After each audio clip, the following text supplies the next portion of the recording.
We've seen an Assyrian, a Babylonian, a Greek. Those are the ones that will concern us in ITP dispersions. And then a Roman one that has affected Israel from the time of Christ, or shortly after his ascension, all the way up until now.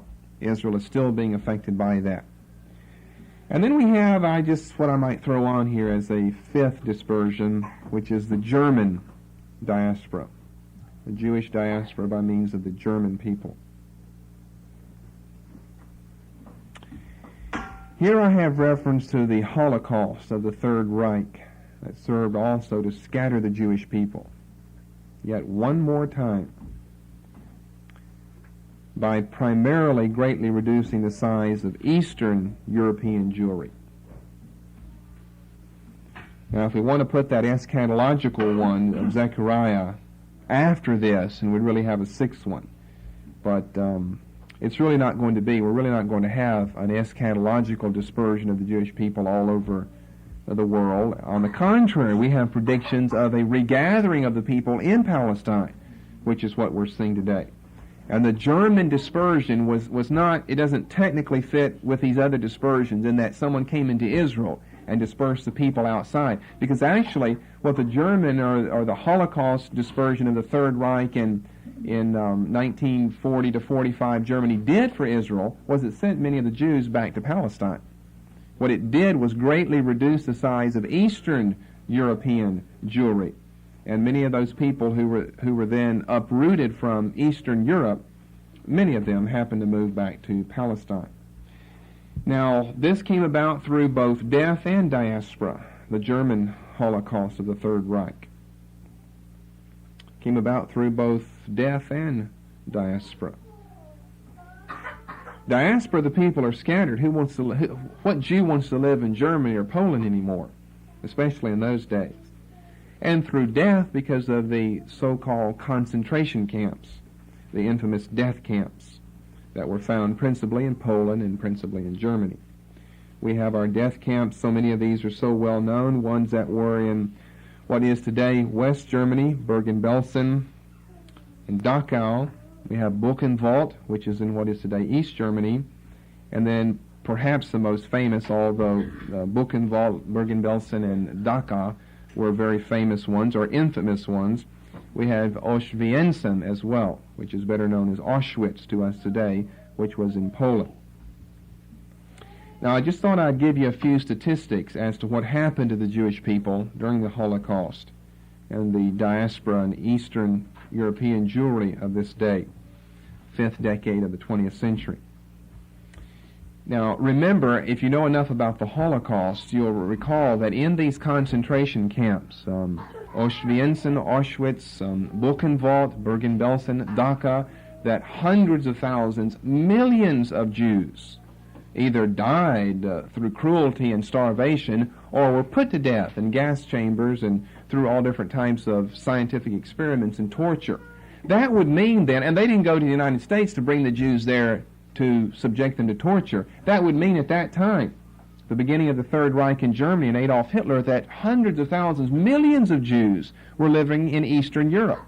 You have the so-called Ashkenazi Jewish population there. The Sephardic Jewish population came from Spain and Portugal, remember, from our Hebrew language studies. So you've got hundreds of thousands, millions of Jews that live there. To have maybe 5 or 6 or 6.5 million Jews put to death during this time in Auschwitz and Buchenwald, Bergen-Belsen, and Dachau. Today, well, let's say as of 1984, the Jewish population looks something like this. In Poland, there are 5,000 Jews. You compare that to several million earlier. That happens to be one of the more, and this is where Auschwitz and Auschwitz was found. This happens to be one of the more infamous of the Eastern European nations for Jewish residents. So 5,000 is just a minuscule number. In Yugoslavia, there are 5,000 Jews. In Bulgaria, there are 3,400. 3,400, that barely makes, a small town around here. 3,400. In East Germany, which includes East Berlin, which is communist, which is where Buchenwald was, the infamous concentration camp Buchenwald. 1,500. 1,500 Jews live in East Germany today. West Germany, which is not an Eastern Bloc nation, 45,000.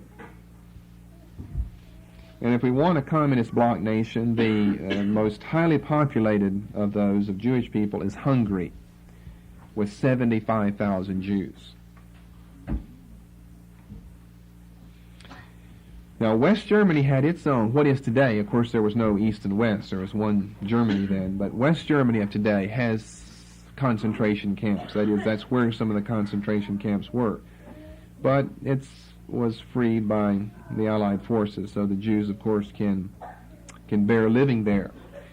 Those are small numbers. Now, you can get this out of, what I brought along was a book. Someone saw this in my study the other day and said, that's what I need to be reading now. Well, not really, because all it deals with is Nazi Germany and what happened then. This isn't diaspora. We're studying diaspora. And we're not going to study diaspora of the 20th century. That's for another class entirely. But there are volumes and volumes on things like this. But this gives you a lot of what happened to the Jewish people during this time. As far as a large Jewish population is concerned, the United States, of course, holds the largest concentration of Jews in the world, with 5,720,000. Just thought you might be interested in some of these figures.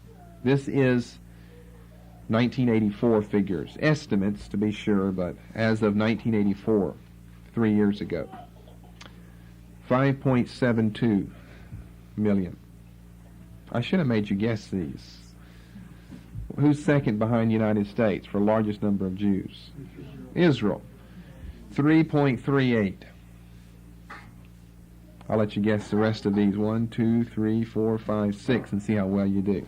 Israel, 3,380,000. Who's behind Israel? Now you should guess the top three. United States, Israel, and the Soviet Union. 1,760,000. The rest of these I wouldn't expect you to be able to guess in order. I would those, though. United States, Israel, and the USSR. 1,760,000. Who would be number 4?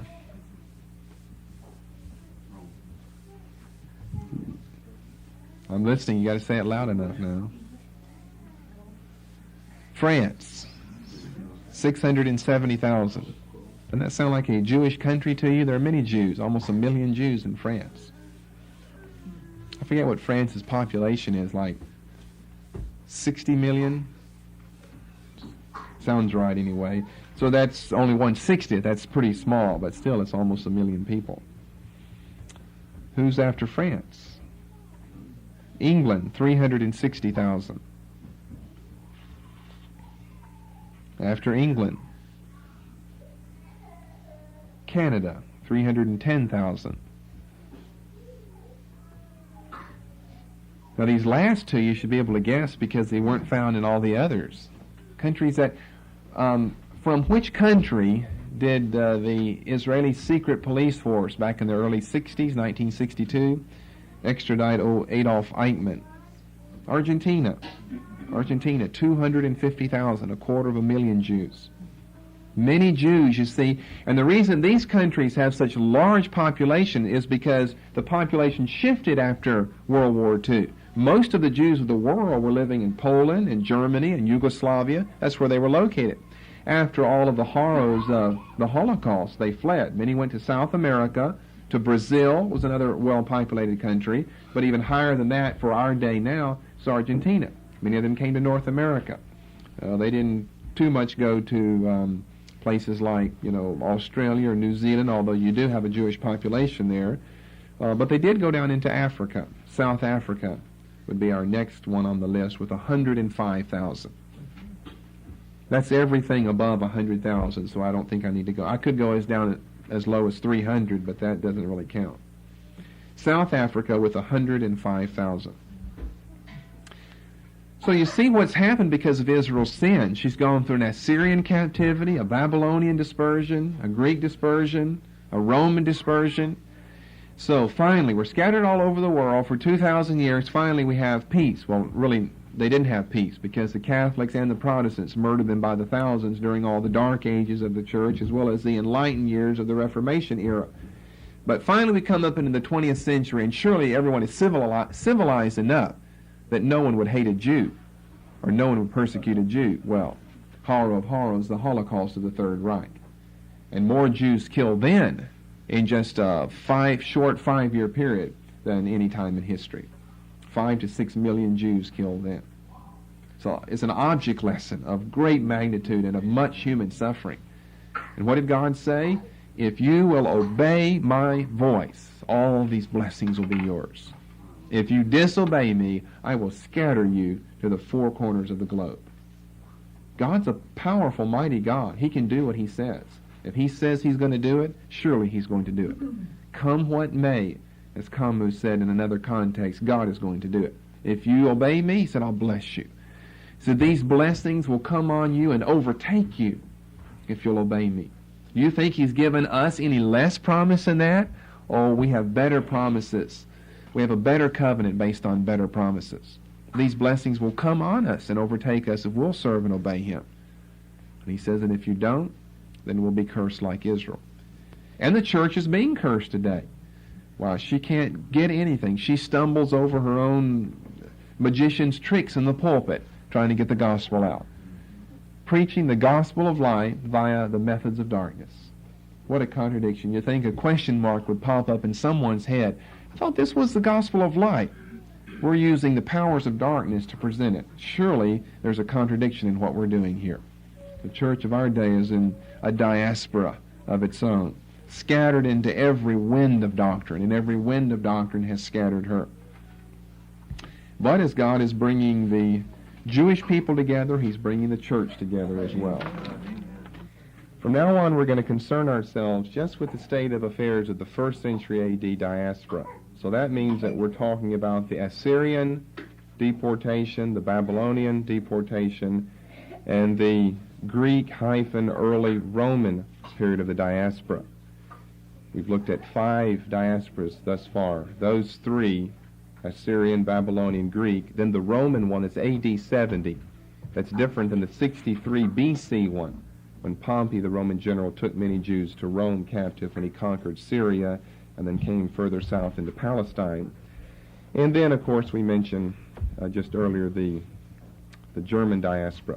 So we're not concerned about anything that's after the time of Christ and the apostles, such as the fall of Jerusalem and the destruction of the temple, and the Romans under Titus, just annihilated the city and leveled it to the ground, and the Jews were scattered all over the world. That's an interesting study in itself, but that is post-New Testament, post-apostolic times, and that's not our concern. We'll only be concerned with the Assyrian, the Babylonian, and the Greek-early Roman. Not the AD 70 Roman, but the 63 BC Roman. And chief among those, of course, is the Babylonian. That's the chief dispersion, the diaspora mentioned in all of Scripture. Now, what I want to do with the rest of the time that we have tonight is to look at the diaspora's extent. I've tried to form in your mind a good attitude and a proper understanding thus far from the Old Testament of all of these predictions, the blessings and the curses of Leviticus 26 and Deuteronomy 28, and how God had predicted ahead of time that if Israel obeyed, she would be blessed. And if she disobeyed, she would be disciplined. And if the disobedience was one of long standing, then it would result in something as climatic and disastrous as the diaspora, which of course it did. So we know that the Jews have been scattered. We know that people like Daniel, as well as others, go to Babylon during that deportation and exile.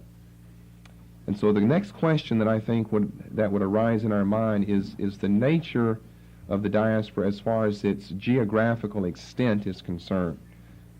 In other words, did the Jews just go to Babylon? Did they just go to Assyria or the provinces in Mesopotamia that were controlled by these two nations? Well, if you'll open your Bibles to Acts 15:21, here's the verse not to forget. This will be the highlight verse as far as our study tonight is concerned. And so many of these things are relatively easy to remember, such as the diaspora's extent, if you'll just keep some of the, and sometimes it's just the, singular, most important reference in mind. And I would list Acts 15:21 as the most important reference in the New Testament, even though some people might think they have a better one, and you'll see what that other one is, to delineate for us the extent. And if any exaggeration is used here, I feel that it is very, very slight, as I hope I can prove to you tonight. We've got the succession of speakers from Peter down to Barnabas and Paul. Because we're back in Jerusalem, Paul's name follows Barnabas. And then James, the Lord's brother, and the apostle of Jerusalem, the leader of the church there in the capital city, concludes everything, beginning in verse 13. After they had held their peace, then James answered, "Men and brethren, hearken to me." He refers back to what Simeon, Peter, using his Hebrew name, because he's talking to Judaizers here, Jewish men.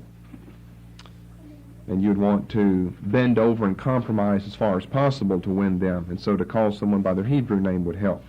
And then, of course, he has this very, very interesting and famous and hermeneutically difficult, I guess is the word or the phrase I'm looking for, quotation from the last chapter in Amos's prophecy, Amos 9, because he takes his quotation from the Septuagint and not from the Masoretic text. And what you'll have in your Bible in Amos 9, the last few verses there, or not the last, but a few verses just prior to the last few verses, is the Masoretic rendering of what Amos said rather than the Septuagint. So that's a big hermeneutical question in the New Testament. So he concludes down into verse 19. "Wherefore my sentence is," this is what his judgment, as the old apostle James, "that we trouble not them which from among the Gentiles are turned to God." Let's don't put on them unnecessary stipulations. "But that we write unto them that they abstain from pollutions of idols, and from fornication, and from things strangled, and from blood." Now watch verse 21. We're talking about the extent of the diaspora. "For Moses of old time hath in every city them that preach him, being read in the synagogues every Sabbath day." Now that's a very important historical reference right there. It's one that's easy to read over because you're looking at some of the theological decisions made by the council. But is he talking about Jewish cities here? Well, obviously not. We would know Moses would be read in Jewish cities, that is, in Israel, within the confines of the land of Israel. But he's writing to and about Gentiles. Gentiles don't live in Israel. I mean, there's a small number that would live there. So he is writing to people who live in cities outside of Israel. And he said this isn't something new or recent. This is something of a long-standing practice in nature. Moses of old time hath in every city them that preach him. Now you know what that means? That means Rome, Corinth, Athens, Philippi, Ephesus, Babylon, Alexandria, Cairo. See how important a reference this is for the diaspora. It's crucial for our understanding the extent, and it's shaped and reshaped and redefined some of my thinking of the diaspora, and I've had to reevaluate some of the figures that I've used earlier. I think I was too conservative earlier, and I'll share that with you here in a moment. So mark this down and remember this. Acts 15:21 is the crucial text in the New Testament to prove to yourself or to others just how widespread this dispersion was. Did they go just to Babylon? Hardly. They went to Babylon and then from Babylon to all these other nations. Remember, we've had 600 years pass since the first of the three excursions of Nebuchadnezzar into the land of Israel. 600 years is a long time for the people to have spread from Babylon all over the Mediterranean and now the Roman world. Moses of old time, they're concerned about Moses. He said of old time, Moses hath in every city them that preach him, and that's all we're really concerned about now. And the second half of the verse we'll be very concerned with later on. being read in the synagogues every Sabbath day. You'll see how that will come back into our study many weeks from now. Moses of old time hath in every city them that preach him. Now this verse, as great as it may seem, is hardly much of an exaggeration when we compare it with some other sources that we have. Originally, the Jews, as I've said, were just confined to Babylon or to Assyria, what we would think of as, what was Armenia and what is so much of Iran today. But they quickly spread from this all over the Mediterranean world. Now, tonight I want to divide our study up into 3 points. Number 1, references. And number 2, numbers, census statistics. And number 3, proofs for these large numbers that I'm going to give you. So we'll start with references. I've just given you the first one, and the chief one, from the Bible, that is. Acts 15 and verse 21. In other words, we've got to have references, biblical as well as extra-biblical. It doesn't have to be biblical for us. We're not trying to prove something theological. We just need a reliable historian to give us some references as far as the widespread nature of the Jewish communities of the first century A.D. Now, we don't have just a whole lot of references in the New Testament unless we turn to Acts, let's say 13 through 28, where Paul is going from synagogue to synagogue, from Gentile city to Gentile city, and he's preaching to Jews there. He argues with the Jews first, he argues with the Gentiles after that. So if we're going to count all of those, we have numerous references in Acts. But as far as, one succinct statement that tells us just how widespread they were, we don't have that many of those. I've given you one earlier, John 7:35. Not nearly as clear as Acts 15:21. John 7:35. That was the locus classicus for the term diaspora, or diaspora, in the Greek New Testament. Some of you are turning, you don't really need to unless you just want to refresh your memory there. Because what I want to do is ask you, where do you think a reference would be? Where we can have it in a verse, or let's say a few verses, that would prove that the Jews are spread all over the Mediterranean world. Can you think of one? Peter. Okay, you're thinking of those references with diaspora. Those are more references. I'm thinking of one that's going to delineate just where they are. Okay, Acts 2. You're back into the early portions of Acts. Yes, Acts chapter 2, verses 5 through 11. See if you don't remember this passage. It's a well-known passage, and it's better known than Acts 15:21. I think that's because more people start books and finish them. It's probably for other reasons than just that. The Pentecostal sermon and outpouring here in Acts 2 is maybe a little more interesting than the council at Jerusalem in Acts 15. That's why I started off with Acts 15:21. Say, what do you mean, that's why? Because although Acts 2, verses 5 to 11 is very well known by most people who read the Bible, and if you think about it, some of you are already coming up with it right away, because there's a list of about 17 places, cities, and or nations here that we would say, well, now, Jews came from these places back to Jerusalem on the day of Pentecost. And these were some of the ones who heard Peter's sermon, and he was preaching in their own local dialect of the city or the nation from which they had just recently come. And therefore they're convinced of the genuineness of the experience of the Holy Spirit.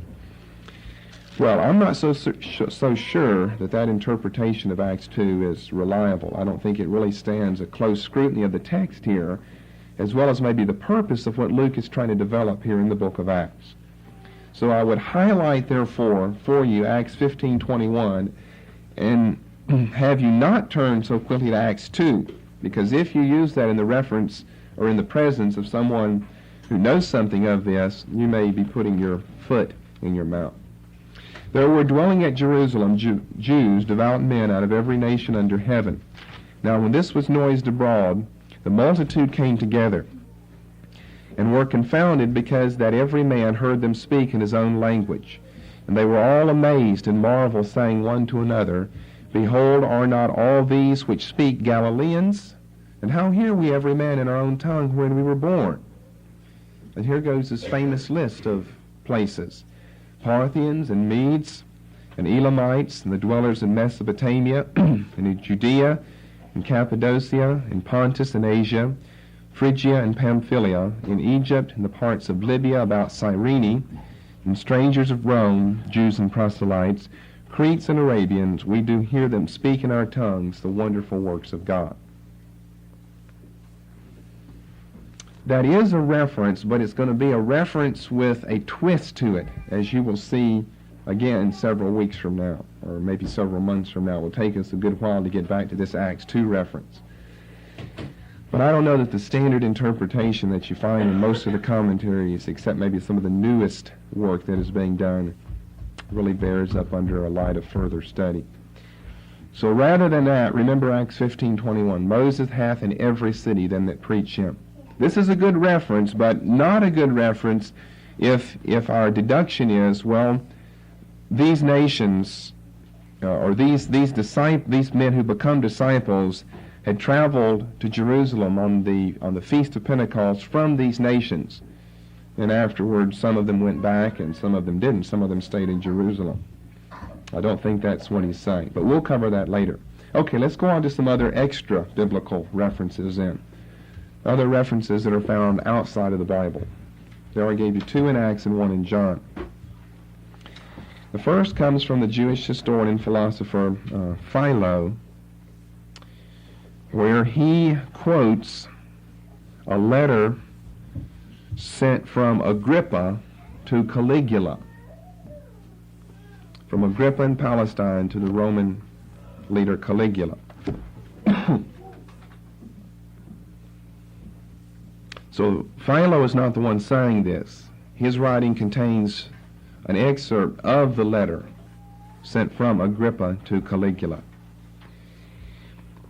Now you just jot down, I'm going to try to read through this. I've got several of these long things to read, and so I don't really want to pause at every place. But you listen to the places. He's going to give us a list of all the places Agrippa is, where he knows that Jews live. And the ones that you're familiar with and that you can spell, then jot some of those down. In this way, Jerusalem became the capital, not only of Judea, but of many other lands, on account of the colonies which it sent out from time to time.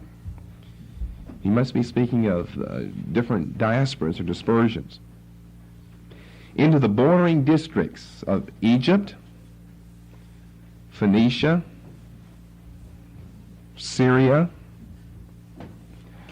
Cilicia, and into the more distant regions of Pamphylia, Cilicia, the greater part of Asia Minor. You can't get all these, right? Whatever you can. Get every other one, maybe. As far as Bithynia, to the remotest corners of Pontus. That covers basically Asia Minor there, as well as some down in Africa. And in like manner into Europe. Then he starts naming provinces and city-states. Into Thessaly,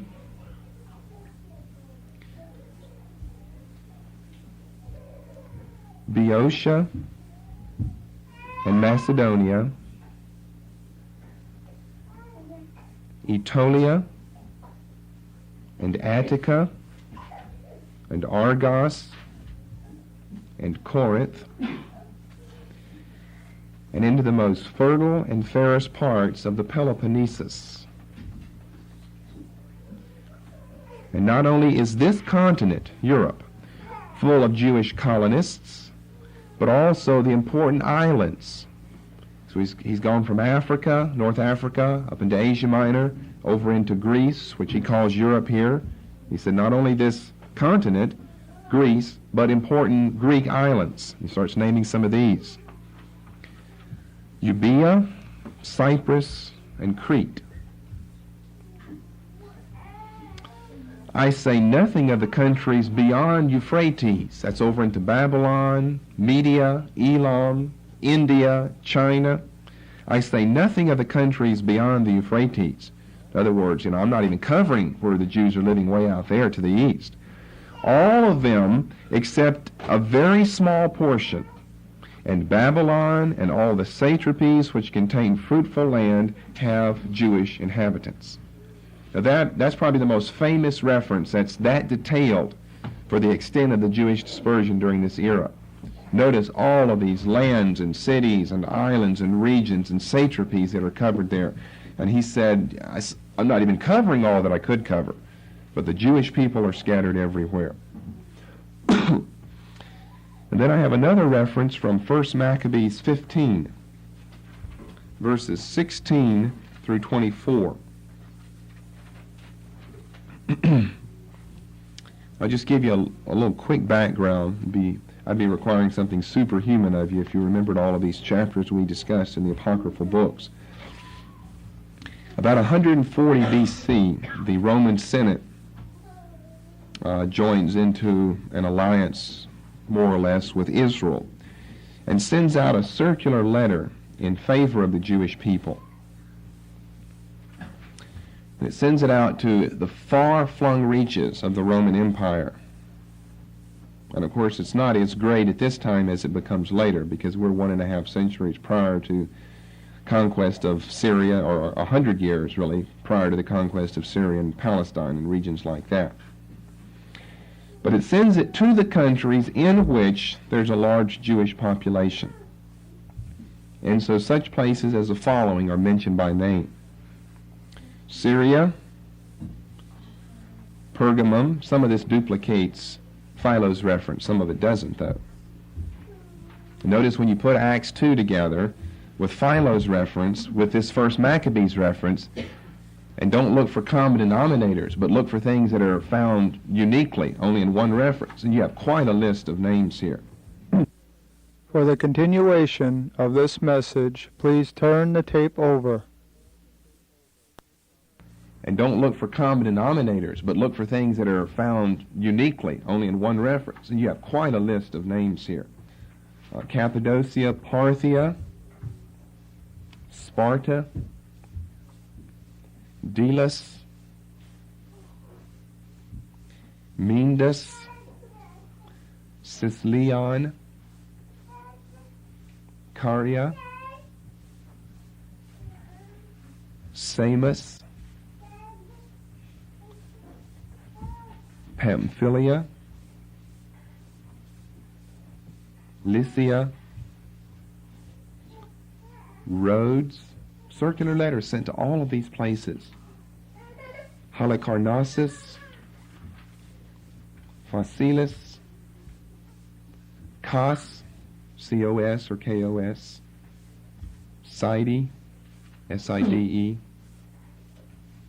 Aridus, Gortina, Nidus, happens to be mentioned in Acts, C-N-I-D-U-S, Nidus, Cyprus, and Cyrene. Now what a listing of places where the Jewish people are. You can go through 17 places mentioned in, or 17 words mentioned in Acts 2, verses 9, 10, and 11. And this long list through Philo. And now this long list of Syria, Pergamum, Cappadocia, through Nidus, Cyprus, and Cyrene in 1 Maccabees.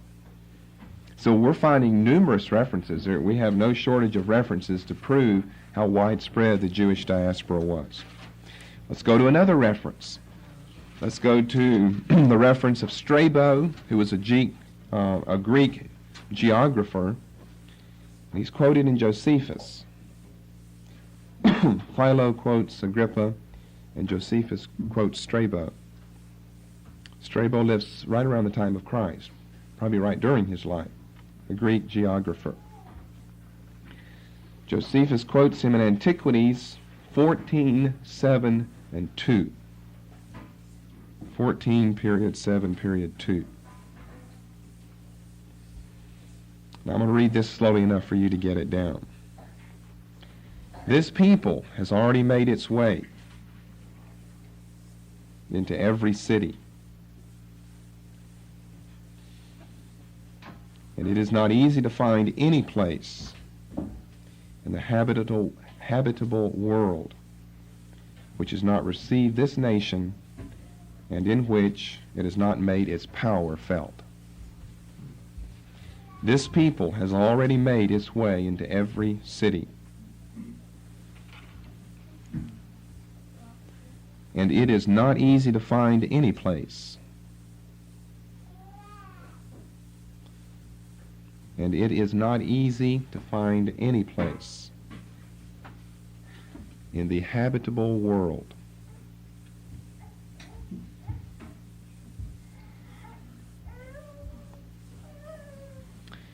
which has not received this nation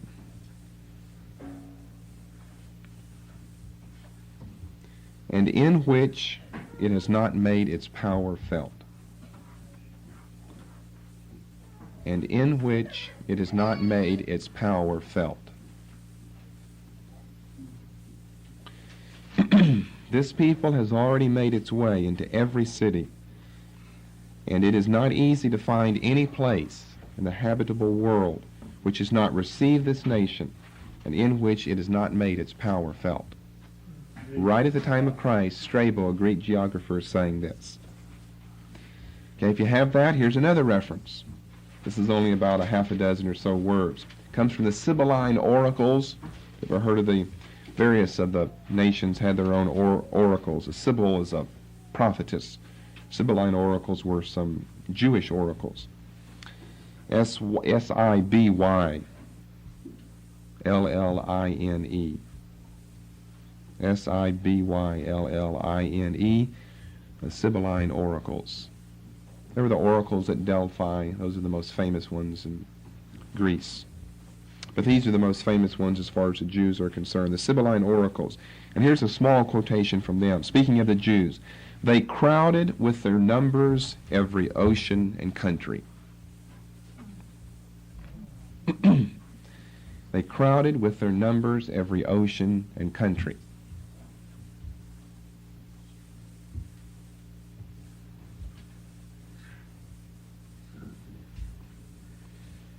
One first-century document speaks of 150 countries or cities being the specific location of large Jewish settlements. 150 countries or cities being the specific location of large Jewish settlements. And of course, we're just talking about pretty much the Mediterranean and the Mesopotamian worlds. We're not down way into South America or Australia or something like that. Just the Mediterranean and the Mesopotamian worlds. So after looking at those references, you can see how James' statement in Acts 15:21, Moses of old time hath in every city them that preach him, is hardly an exaggeration. At first, when you read it, it just seems like this is just a great exaggeration to prove a point. I mean, the Jews weren't that widespread. There weren't that many Jews all over the empire. Well, that's where we really need some help from extra-biblical sources here, because we would know whether that's just an exaggeration to prove a point, hyperbole, or whether it's almost meant to be literally true. That in every city there are some Jewish people. Now, cities like Philippi didn't have a synagogue, and so maybe we can't make it literally true that in every city they have Moses preached in the synagogues, but evidently, and there were in that city in Philippi, there were Jewish people there, and Paul met with them. Jewish people in every nation, in every city under heaven. That is a proof there of the extent of the diaspora as far as geography is concerned. We know that they are everywhere. Okay, secondly tonight, we know that they're everywhere. How many of them are everywhere? In other words, let's look at numbers. Secondly, numbers. They're everywhere, so how many people total, Jews total, are we talking about?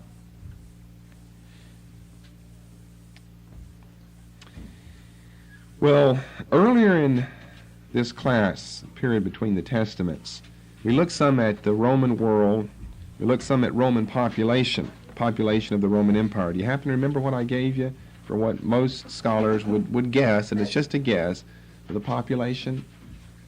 100 to 120 million people. That includes everyone. 100 to 120 million people in the Roman Empire. Do you remember what percentage of that was in slavery? About half of them were slaves. That's 50 to 60 million. Here's how we arrive at some of our numbers. Most Jews were not in slavery. So we can cut this number of 100 to 120 million in half to find some Jews. That 50 to 60 million slaves, most of them were Gentiles and not Jews. So we've got 50 to 60 million. Now, of course, you couldn't have 50 million Jews. That would be an astronomical figure. There are generally two figures tossed around in scholarly circles. The last time I mentioned this, I gave you the lower one. But on further study, I think I probably was too conservative. When I look at all of these references here to the Jewish dispersion, I think I probably was too conservative in the figure that I gave. But here are the two figures you come across. Just about everything I've seen, you'll find one or the other of these figures for the Jewish constituency in the Roman Empire, that part of it that makes up the 50 to 60 million people that we have left. First of all, you'll find the low end of 4 to 4.5 million. 4 to 4.5 million Jews. And this view was championed by Adolf Harnack, who was a famous church historian many years ago. A liberal church historian, by the way. Adolf Harnack, Harnack. And that is the figure that I gave you earlier. But I don't think that that figure fairly squares with these references that we just covered. Just too many references. If you wanted to take the time and go through each of those, you probably wouldn't come up with the 150 that this first century document speaks of, because there are other references that we can give you besides the ones that I have given. But there are 150 countries or cities that this person was familiar with that had large Jewish settlements. So the other figure is 7 to 10 million. Modern scholars seem more readily to accept this one, assuming that the Jews made up maybe somewhere near 10% of the Roman Empire's population.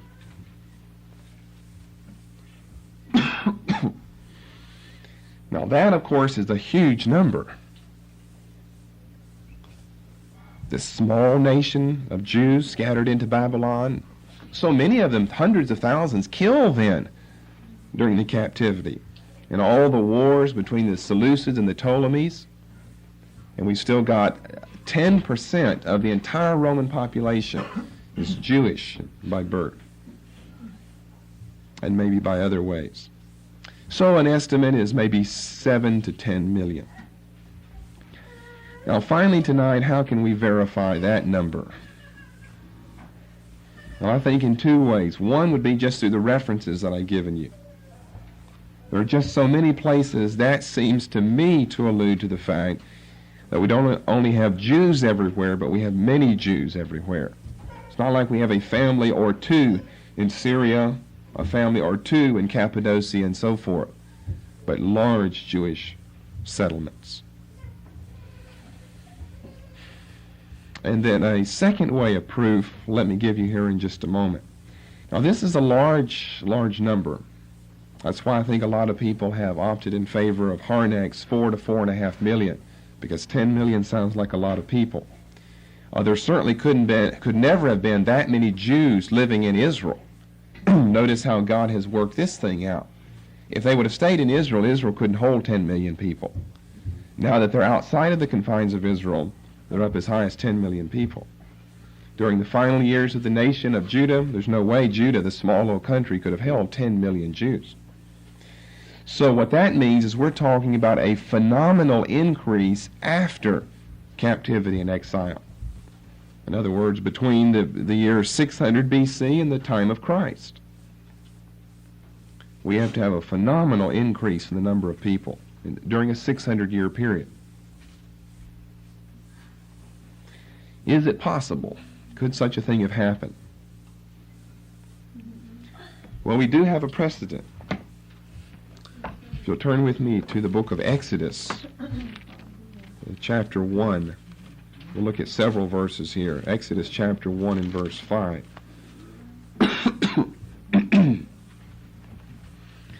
All the souls that came out of the loins of Jacob were 70 people. And what happened to these 70 people? They came down into Egypt. And what happened to them while they were in Egypt? Well, let's turn over to chapter 12 and verse 37.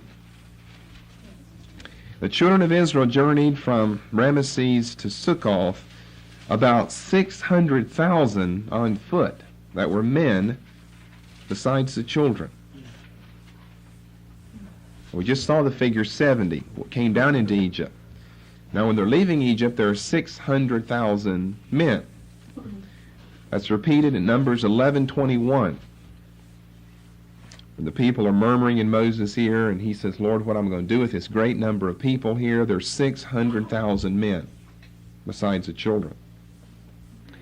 Then if you'll turn over into the book of Numbers, you see we do have a precedent for almost a supernatural increase in the number of people.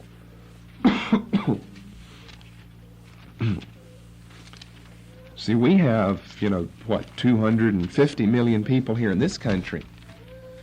But we've been here 300 years, and by far not all of those people are by birth. We've had so many people immigrate into this country. And we had more than 70 people whenever we began. So we can't really start trying to compare that and say, well, that's not supernatural, that's not phenomenal. We have the same thing in our country. Well, all you have to do is study population statistics, and this is a phenomenal increase of people. Numbers 1, verse 3. Here's the first census. Another one's going to be taken in chapter 26, after their wanderings in the wilderness, after this 40-year period. From 20 years old and upward, all that are able to go forth to war in Israel. He said, number them. Thou and Aaron shall number them by their armies. Now, what type of people are we counting? Well, we're not counting children.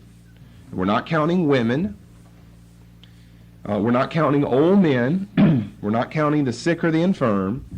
We're counting men from 20 years and older, let's say to 50 or 60, who are able to go forth to war, right? That's what we're counting here. Okay, let's find out what our number is in verse 46. Even all they that were numbered were 603,550. Well, we just saw that in Exodus, 600,000. It's probably just, he's rounding off a figure there in Exodus, 600,000. Here he's counting, tribe by tribe of the 12 tribes of Israel and the 12 sons of Jacob. So he has to know exactly how many. 603,550. Now that number exactly appears again in Exodus 38 and verse 26. Whenever God institutes the half shekel tabernacle - temple tax, a ransom for the man's soul. It's for the same group of people, and it's the same number. Exodus 38 and verse 26. Now they complain and murmur, and what happens? Well, they fall in the wilderness, and their carcasses become a feast for the birds and the animals of prey. And so after that period of 40 years, 38 of it spent actually wandering in the wilderness, Moses is commanded to take another, or a second census, which he does in chapter 26. We find the tabulation completed in verse 51. We've seen that the population of Israel has decreased slightly, but only very slightly. Or to say it another way, the population of Israel, even with the killing of all of those people, has remained relatively stable. 601,730. Now here's what we would say then. Jacob and his sons go down into Egypt in the year 1800. The Exodus takes place in 1450. So in 350 years, Israel went from 70 people to a population so large it could afford a 600,000 man standing army. Now that's phenomenal right there. From 70 people to a nation that could put into battle 600,000 fighting men.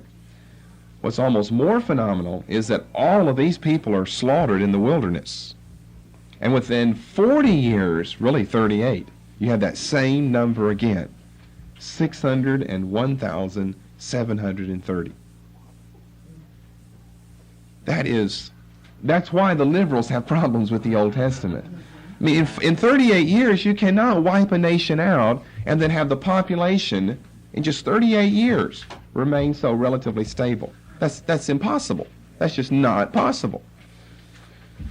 But it is possible. With God, all things are possible. And with little Jewish brides and their new husbands. 601,730. So how do we explain this? Let me give you some ways that we can explain how the Jewish people came up with such large numbers during this period of history, as well as that 600-year period from the time of the Babylonian captivity to Christ, where we have perhaps 10 million Jews in the Roman Empire. First of all, so here's some of our proofs that we're going to put under the second way we prove this. The first way are the references that I gave you earlier. Israel practiced no abortion. That was against her law. The other nations did practice abortion for unwanted children. Israel felt that abortion was premeditated murder. So she practiced no abortion. So you tend to have more children if you don't kill your children before they come out of the womb. Secondly, Israel practiced no infanticide, which other nations did. I gave you a famous reference earlier in the ITP class concerning infanticide, where the reference read something like this: if it's a boy, keep it; if it's a girl, expose it. That was the catchphrase that you'll always find in the writings in the papyri. If it's a girl, expose it. Expose it means throw her out to the weather and to the elements and let her die a natural death. Because boys, male children, were more valuable for all the obvious reasons than the females were. So no abortion, no infanticide. They had a child, they kept the child. Thirdly, it was the practice of Israel to have large families. This was especially true in times of peace. But Israel has had very little peace over the millennia, so she evidently has practiced it in times of turmoil as well. Israel practiced large families. Now people ask, if we've got 600,000 fighting men, then how many people do we have? How many Israelites do we have coming out of Egypt? Well, that's impossible to know, but let's say we've got 600,000 men that are above the age of 20, and the Jews believed in marriage. That was a holy institution to them. It doesn't seem like it is for Americans anymore, but it was a holy institution for them. So let's say those 600,000 men had wives. How many Jews do we have now in Egypt? 1.2 million. Let's assume each family had 2 children. How many people do we have? 2.4 million. Then that doesn't count the fact that Jacob had 12 sons plus 1 daughter. I mean, there's a good reference as far as families are concerned. Jacob was the 12 sons of Jacob. He had 12 sons and a daughter. There's 13 children in that family. Now, surely every family didn't have 13, but surely every family didn't have 2 either. Probably some had 2, some had 13, and a lot were somewhere in between, and some may have had more than 13. Of course, we would grant the fact that Jacob had the help of 2 wives and 2 concubines from 2 wives. So I guess that would help. But we're up to 2.4 million, and that doesn't count extra children. That doesn't count the aged, the old, the infirm. No one really knows what generally you hear 3 to 3.5 million is generally the figure that you hear. But it could have been a lot higher than that.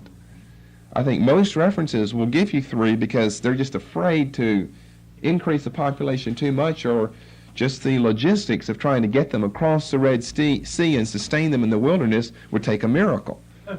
And the liberals don't like miracles, so they try to suppress that number as much as possible. I've given you some of that in Old Testament introduction. They say it wasn't, 600,000, it wasn't 3 million, it was speaking of certain tribes, and so you reduce that down to maybe 5,000 or 10,000 Jews who are down in Egypt. But I think that's tampering illegally with the text of God's Word. And then another way that we could prove this large number would be through proselytes. Gentiles by birth who adopted the Jewish faith. They may be counted, some proselytes, the so-called proselytes of righteousness versus the proselytes of the gate.